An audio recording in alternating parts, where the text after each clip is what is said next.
हिंद दोस्तों, स्वागत दोस्तों आप सभी लोगों का आपके अपने यूट्यूब चैनल शांतम स्टडी सेंटर में। जैसा कि दोस्तों आज मैं आप लोगों के लिए फिर से एक नई वीडियो लेकर के आया हूं। इस वीडियो में दोस्तों आप सभी लोगों को क्लास 10 केमिस्ट्री का जो चैप्टर फर्स्ट है उसके बारे में आप लोगों को एकदम बेहतरीन तरीके से बताया जाएगा।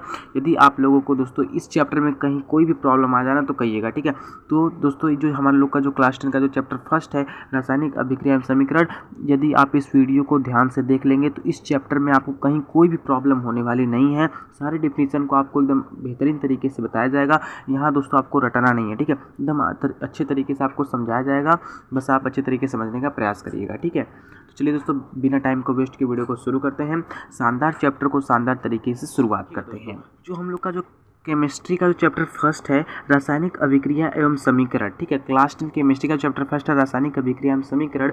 इसको समझने से पहले दोस्तों हम यह समझते हैं कि ये रासायनिक अभिक्रिया क्या होती है, ठीक है। रासायनिक अभिक्रिया को समझेंगे, उसके बारे में जो बहुत सारे टॉपिक्स हैं उसको भी क्लियर करेंगे। उसके बाद आपको रासायनिक समीकरण जो उसको बताया जाएगा, और जो इस चैप्टर में जो हमको पढ़ना है उस चीज़ को आपको बेहतरीन तरीके से बताया जाएगा, ठीक है। सबसे पहले हम समझते हैं दोस्तों आप कहेंगे चैप्टर का नाम है रासायनिक अभिक्रिया एवं समीकरण। पहले हम ये समझते हैं आखिर ये रासायनिक अभिक्रिया होती क्या है, ठीक है। तो चलिए आपको बताते हैं रासायनिक अभिक्रिया क्या होता है। तो पहले समझने का प्रयास करिएगा, उसके बाद आपको डेफिनेशन बताया जाएगा, ठीक है। तो मान लेते हैं हम कोई एक पदार्थ ले लेते हैं, मान लेते हैं कोई, अच्छा ये कोई ए है, ठीक है। इसकी क्रिया हम करा देते हैं किसके साथ, बी के साथ, ठीक है। मान लेते हैं दो पदार्थ हैं, ये दोनों आपस में मिल गए और कोई एक नया पदार्थ बना देता है, सी बना देता है। एक बनाएगा, एक से अधिक बना सकता है। मान लेते हैं C+D बना दिया।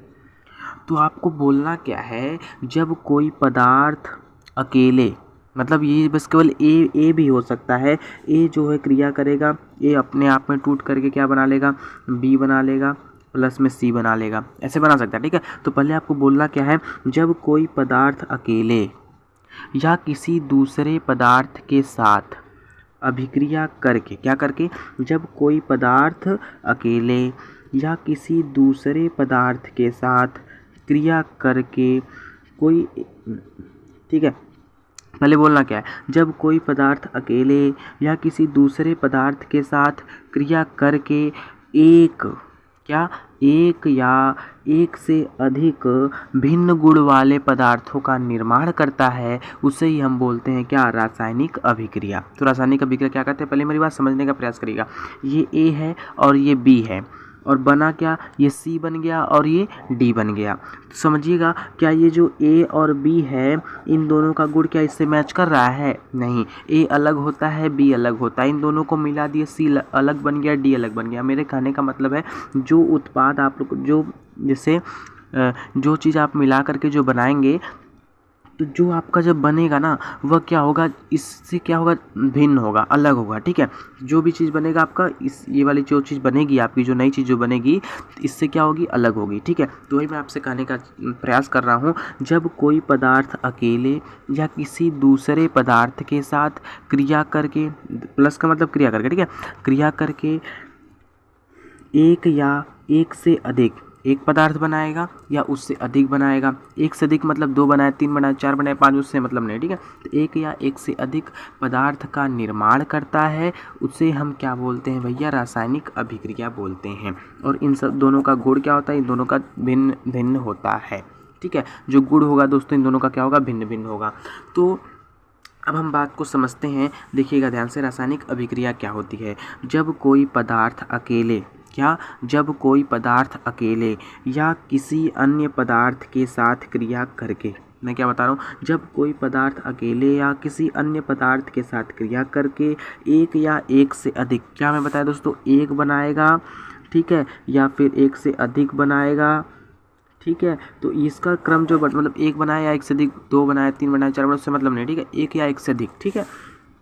तो एक या एक से अधिक भिन्न गुण वाले पदार्थ का निर्माण करता है, उसे रासायनिक अभिक्रिया कहते हैं। किस गुण वाले दोस्तों, भिन्न गुण वाले।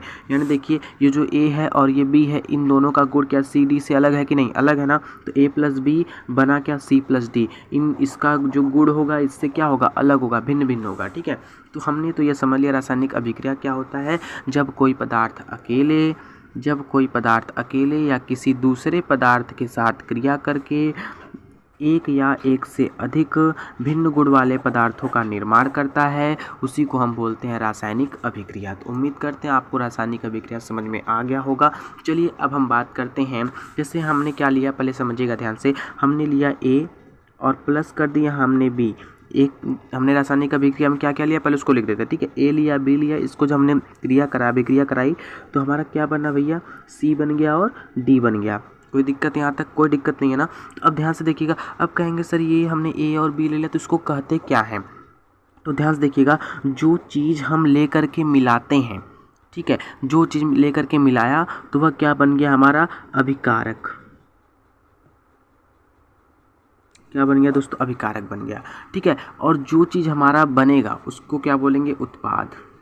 चलिए इसको बारीकी से आपको समझाते हैं, ठीक है। सबसे पहले हमने तो इस डिफिनीशन को समझ लिया भैया कि रासायनिक अभिक्रिया क्या होता है, हमने समझ लिया। तो हमने क्या बताया, मान लेते हैं आप ए ले लिए, ए के साथ अभी इसको समझाने के लिए लेंगे, रिएक्शन तो बहुत सारे हैं, ठीक है। ए प्लस भी हमने ले लिया तो हमारा बना क्या, सी बन गया, और प्लस में क्या बन गया, डी बन गया, ठीक है। तो हमने क्या कहा भैया, इसको क्या कहते हैं, अभिकारक कहते हैं। और जो हमारा जो प्रोडक्ट बन कर के आता है उसको क्या बोलते हैं, उत्पाद कहते हैं।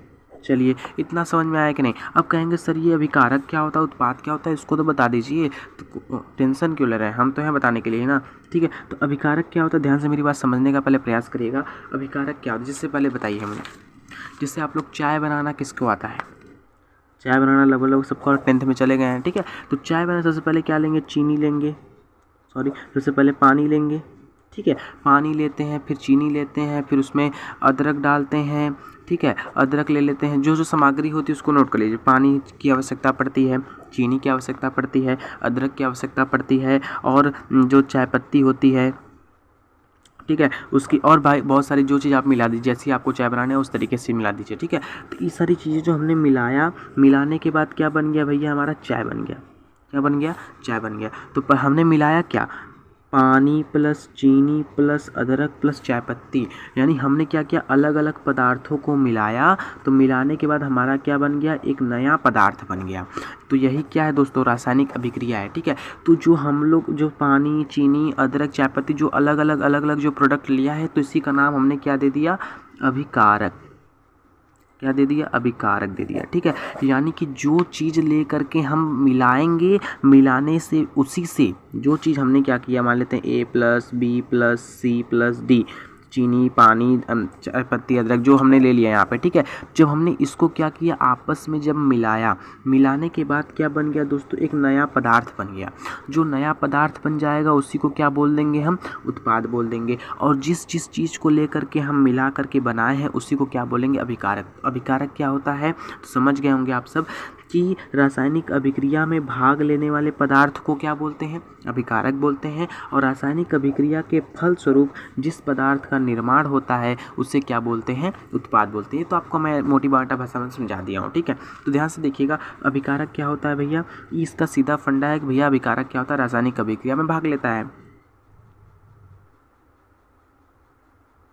रासायनिक अभिक्रिया में क्या लेता है दोस्तों, भाग लेता है, ठीक है। ये भाग लेगा, जब ये भाग लेगा तो क्या बनेगा, एक नया पदार्थ बनेगा। मैंने आपको एग्जांपल में बताया ना, जैसे चीनी चाय पत्ती कुछ भी लेते उसको मिलाया हमने, मिलाने के बाद उसको जब हमने मिलाया, मिलाने के बाद क्या बना, चाहे एक अलग पदार्थ बना, ठीक है। तो अब ध्यान से देखिएगा, ये हमारा बन गया रासायनिक अभिक्रिया में भाग लेने वाले पदार्थ को क्या बोलेंगे, अभिकारक बोलेंगे। अब उत्पाद क्या होता है, जो रासायनिक अभिक्रिया के फलस्वरूप बनता है। ये रासायनिक अभिक्रिया हम यहाँ से इस सिस्टम को करा रहे हैं, ठीक है। हमने इस पदार्थ को मिलाया, मिलाने का सिस्टम हो रहा है हमारा, ठीक है। तो हमने जब पदार्थ को मिलाया तो ये सब चीज़ें क्या मिलती जा रही हैं, अब एक नया पदार्थ बन गया। तो रासायनिक अभिक्रिया हमने यहाँ कराया, रासायनिक अभिक्रिया के फलस्वरूप जिस पदार्थ का निर्माण होता है उसी को हम क्या बोलते हैं, उत्पाद बोलते हैं। तो फलस्वरूप जिस पदार्थ का निर्माण हो, आप सब इस डिफिनीशन को लिख लीजिएगा, मैं आपको बस समझाने के लिए बता दे रहा हूँ, आप नोट कर लीजिएगा डिफिनीशन, ठीक है। तो मैं क्या बताऊँ, उत्पाद का डिफिनीशन क्या है, रासायनिक अभिक्रिया के फलस्वरूप जिस पदार्थ का निर्माण होता है उसी को क्या बोलेंगे भैया, हम उत्पाद बोलेंगे। तो उम्मीद करते हैं आपको अभिकारक उत्पाद अच्छे तरीके से समझ में आ गया होगा। चलिए अब जैसे मैं आपको बता देता हूँ, जैसे मान लेते हैं हम कार्बन ले लिए, उसमें हमने क्या मिला दिया, ऑक्सीजन को मिला दिया, सी ले लिए प्लस में O2। अब हमने यहाँ पे रिएक्शन कराया तो क्या बन गया, CO2। ठीक है, तो हमने क्या बोला, जब कोई पदार्थ अकेले या किसी अन्य पदार्थ के साथ क्रिया करके एक, यानी क्या होता है, एक या एक से अधिक भी हो सकता है। ठीक है, ये इस वाली रिएक्शन में एक ही पदार्थ आया, कोई और रिएक्शन लेंगे उसमें 2 आएगा, 3 आएगा, ऐसा आता रहेगा। ठीक है, तो जब मैंने क्या बताया, जब कोई पदार्थ अकेले या किसी अन्य पदार्थ के साथ क्रिया करके एक या एक से अधिक पदार्थ का निर्माण करता है, उसको क्या बोलते हैं, रासायनिक अभिक्रिया बोलते हैं। अब मैंने क्या बताया भैया कि जो रासायनिक अभिक्रिया में जो जो पदार्थ मिला, अच्छा ये बना कैसे, CO2, हमने कार्बन को लिया और ऑक्सीजन को लिया, दोनों चीज़ों के से मिलाया, तब जा करके हमारा क्या बन गया, कार्बन डाइऑक्साइड बन गया। तो ध्यान से देखिए, रासायनिक अभिक्रिया में भाग कौन ले रहा है भैया, यही भाग ले रहा है ना। तो रासायनिक अभिक्रिया में जो भाग लेगा उसी को क्या बोलेंगे हम, अभिकारक। वैसे तो बहुत लोग बोल देते हैं कि तीर चिन्ह के जो पीछे वाली चीज़ होती है उसको बोल देते हैं अभिकारक, जो तीर चिन्ह के सामने जो होता है उसको बोल देते हैं, तो समझने के लिए है। ठीक है, लेकिन डिफिनीशन क्या है इसका, रासायनिक अभिक्रिया में जो पदार्थ भाग लेगा उसको बोलेंगे अभिकारक। जो रासायनिक अभिक्रिया के फलस्वरूप जो प्राप्त होगा, जो नया जो बनेगा, उसी को हम क्या बोलेंगे भैया, उत्पाद। उम्मीद करते हैं आपको यहाँ तक एकदम अच्छे तरीके से समझ में आया होगा। चलिए अब अगले टॉपिक पर बढ़ते हैं। कोई चीज़ होती है ना तो उसकी कोई ना कोई विशेषता जरूर होती है। ठीक है, तो इसी तरीके से रासायनिक अभिक्रिया की कोई ना कोई विशेषता है, जिस तरीके से आप उसको पहचान सकते हैं कि हाँ ये रासायनिक अभिक्रिया हो रही है, कैसे हो रही है, कैसे पता लगाएंगे रासायनिक अभिक्रिया में क्या क्या हो रहा है। ठीक है, तो रासायनिक अभिक्रिया की विशेषता क्या है उसको हम अच्छे तरीके से समझते हैं। ठीक है, तो रासायनिक अभिक्रिया की दोस्तों जो विशेषता है, इसकी विशेषता क्या है, निम्नलिखित विशेषता है, बहुत सारी विशेषता है इसकी, निम्न विशेषताएं हैं। तो पहला विशेषता दोस्तों क्या है, गैस की उत्पत्ति, यानी जो रासायनिक अभिक्रिया है दोस्तों उसमें क्या होती है, गैस की उत्पत्ति भी होती है। आप लोग देखते हैं ना, रिएक्शन कराएंगे कोई ना कोई गैस उड़ जाएगा, फुट गैस बहुत सारा उड़ता है। ठीक है, गैस उड़ेगा, कोनो पेंदी में सरवा चुचुक के बच जाएगा। ठीक है, और कोनो रिएक्शन होकर गायब हो जाएगा, कोनो रंगवे गायब हो जाएगा, कोनो इतना बड़ा पदार्थ है गल के छुट्टी हो जाएगा। ठीक है, तो बहुत सारी चीज़ें होती है रासायनिक अभिक्रिया में, आपको एकदम बेहतरीन तरीके से उसकी विशेषता को समझाते हैं। चलिए, तो पहला पॉइंट है गैस की उत्पत्ति। अब कहेंगे गैस की उत्पत्ति कहाँ से आ गया, मैं होना कहाँ टेंशन ले रहे हैं। कुछ रासायनिक अभिक्रिया के फलस्वरूप गैस की उत्पत्ति होती है। क्या मैंने बताया, कुछ ऐसी रासायनिक अभिक्रिया हैं जिसके फलस्वरूप गैस की उत्पत्ति भी होती है। आपको इसकी विशेषता में जितनी सारी विशेषता बताएंगे सब में आपको यही जोड़ना है, कुछ रासायनिक अभिक्रिया के फलस्वरूप, कुछ रासायनिक अभिक्रिया के फलस्वरूप गैस की उत्पत्ति होती है। अब देखो दोस्तों, गैस की उत्पत्ति कैसे होगी, जैसे मान लेते हैं हम जिंक का कोई एक टुकड़ा ले लेते हैं, उसको हम तनु HCl में, तनु हाइड्रोक्लोरिक अम्ल के साथ जैसे क्रिया कराएंगे तो आपको समझ आइए क्या है दोस्तों, अभिकारक है। ठीक है, जब हमने क्या लिया, जिंक के टुकड़े को हाइड्रोक्लोरिक अम्ल के साथ क्रिया कराया, जिंक के टुकड़े को हाइड्रोक्लोरिक अम्ल से जब हमने क्रिया कराया तो हमारा क्या बन गया, ZnCl बन गया। ठीक है, और प्लस में H2 गैस फुट से क्या हो गया, उड़ गया, फुट से क्या हो गया, उड़ गया। ठीक है, तो यही क्या है दोस्तों, ध्यान देखिएगा। तो ये जो हाइड्रोजन गैस के निर्माण हुआ कि नहीं, जो गैस का निर्माण हुआ कि नहीं, ये इसकी क्या विशेषता, कुछ रासायनिक अभिक्रिया ऐसी होती हैं जो रासायनिक, देखो तो मैं ही बताया, कुछ रासायनिक अभिक्रिया के फलस्वरूप क्या निर्माण होता है, गैस की उत्पत्ति हो जाती है। ठीक है, तो Zn प्लस में HCl एरो ZnCl2 प्लस में H2, कोई समस्या नहीं। देखो ये फुट से गैस उड़ रहा है, ठीक है ना, तो जब गैस उड़ेगा तो ऊपर की तरफ निशान डाल देंगे। ठीक है, चलिए अब अगला पॉइंट देखते हैं, अवक्षेप का बनना। क्या बनना दोस्तों, अवक्षेप का बनना। अब अवक्षेप का मतलब समझते हो क्या होता है, जौन पेंदियल में जौन परखनलिया होता है आपका ना, जो परखनलिया जो नीचे वहाँ जो आके बैठ जाता है, ठीक है, तो उसी को बोलते हैं अवक्षेप। अवक्षेप को साइन में ऐसा दर्शाते हैं। ठीक है, तो जो पेंदी में बैठ जाता है उसको बोलते हैं अवक्षेप। तो ये देखिए नीचे वाला संज्ञा दर्शा देंगे, काम खत्म हो जाएगा। ठीक है, अब देखिए अवक्षेप का बनना क्या होता है, कुछ रासायनिक, कुल में दोस्तों आपको ये जोड़ना है, कुछ रासायनिक अभिक्रिया के फलस्वरूप तो किसका निर्माण होता है, अवक्षेप का निर्माण होता है। अब ध्यान से देखिएगा, मैं बता रहा हूँ आपको, जैसे मान लेते हैं हम AgCl ले लेते हैं, क्या लेते हैं, AgCl। तो सिल्वर क्लोराइड को हमने ले लिया, क्रिया कराया हमने किसके साथ, NaNO3 के साथ, सोडियम नाइट्रेट के साथ हमने क्रिया करा दिया। तो ध्यान से देखिएगा, ये जो ये जो Cl है ना, ये चला जाएगा Na के पास, कहेगा भैया आओ तुम मेरे पास चले जाओ। ठीक है, तो ये जो Na का था, ठीक है मैं तुमको ले रहा हूँ, तो NaCl बन गया। ठीक है, और प्लस में अभी जो Ag बचा है, Ag का भैया जब तुम इसके साथ चले गए हो तो मैं अकेले क्या करूँगा, मैं भी इसके साथ चला जाता हूँ। तो भैया कहा ठीक है चले जाओ, मुझे क्या फ़र्क पड़ता है। AgNO3 क्या हो गया यहाँ पे, AgNO3 हो गया। तो ये जो NaCl है ना, ये थोड़ा सा उसके पेंडियम बच जाता है, तो यही क्या बन जाएगा, अवक्षेप बन गया। तो आप लिखेंगे क्या कि जब हम सिल्वर क्लोराइड की क्रिया Na सोडियम नाइट्रेट के साथ कराते हैं तो जो सोडियम क्लोराइडवा है उसके पेंदिया में जाके बैठ जाता है। तो यही आप लिख देंगे, काम खत्म हो जाएगा। एक एग्जाम्पल लिखिएगा, ठीक है, लेकिन 2 लाइन अगर उसके बारे में लिख देंगे ना तो अच्छा रहेगा। एग्जामिनर कहेगा हाँ लड़का के अंदर टैलेंटेड है, ठीक है। चलिए, तो अब हम बात करते हैं इसके तीसरी पॉइंट की, जो रंग में परिवर्तन क्या होता है। देखो रंग में परिवर्तन कैसे होगा, तो आपको बस ये लिख दे रहा है कुछ रासायनिक अभिक्रिया के फलस्वरूप रंग में परिवर्तन होता है, ठीक है। अब एग्जाम्पल में क्या लिखना है, जैसे पोटेशियम पर मैग्नेट ले लेते हैं, क्या लेते हैं KMnO4। पोटेशियम पर मैग्नेट किस रंग का होता है, बैगनी रंग का होता है। एक रंगवा कैसा होता है दोस्तों, बैगनी होता है, ठीक है। तो ये बैगनी रंग का होता है। अब ऊपर हम इसमें क्या करते हैं, इसी में हम नींबू का रस छोड़ देते हैं, क्या कर देते हैं, नींबू का रस मिला देते हैं। नींबू का रस मिलाएंगे तुरंत इनका बैगनी रंगवा जो ना फुट से गायब हो जाएगा, कहानी इसकी खत्म हो जाएगी, तुरंत क्या हो जाएगा, रंगहीन बन जाएगा, ठीक है। इसका जो बैंगनी रंग है क्या हो जाएगा, गायब हो जाएगा जब इसमें नींबू का रस डाल देंगे तब, ठीक है। तो ये मैं यहाँ पे लिखा हूँ आपको समझाने के लिए, ठीक है। तो पोटेशियम परमैंगनेट में बैंगनी रंग का होता है, जब इसमें हम नींबू का रस मिलाते हैं तो रंग क्या हो जाता है, गायब हो जाता है। तो उम्मीद करते हैं आपको ये भी तीसरा पॉइंट भी समझ में आया होगा। चलिए अब चौथे पॉइंट पर बढ़ते हैं। चौथा पॉइंट दोस्तों कहता है हमसे अवस्था में परिवर्तन। अवस्था में परिवर्तन में क्या लिखेंगे, कुछ रासायनिक अभिक्रिया के फलस्वरूप अवस्था में परिवर्तन होता है, ठीक है। जैसे में क्या लिखेंगे, मोमबत्ती का टुकड़ा देखें कि नहीं, मोमबत्ती को ले लिए आप, ठीक है। तो मोमबत्तियाँ जो होता है देखेंगे इसे से जो जलता है ना, तो मोमबत्ती का साइज़ क्या पहले इतना बड़ा था, अब फिर गलते गलते गलते गलते गलते गलते थोड़ा छोटा सा बचेगा, ठीक है। तो इसकी अवस्था में परिवर्तन हो रहा है कि नहीं, पहले इतना बड़ा था, फिर इतना बड़ा हुआ गल के, फिर इतना बड़ा हो गया, फिर इतना बड़ा हो गया, फिर गल के कहानी खत्म हो गया, ठीक है। तो इसकी अवस्था में क्या हो रहा है, परिवर्तन हो रहा है ना। तो लिखेंगे कुछ रासायनिक अभिक्रिया के फलस्वरूप अवस्था में परिवर्तन होता है। जैसे मोमबत्ती का पिघलना, या फिर लिख सकते हैं जब मोमबत्ती के टुकड़े को जलाते हैं तो उसकी अवस्था में परिवर्तन होने लगता है। एक लाइन अच्छे तरीके से लिख दीजिएगा, क्या लिखेंगे, जब मोमबत्ती के टुकड़े को जलाते हैं तो उसकी अवस्था में क्या होने लगता है, परिवर्तन होने लगता है। चलिए अब लास्ट पॉइंट पर नज़र डाल लेते हैं, जो 5वां पॉइंट है, ताप में परिवर्तन।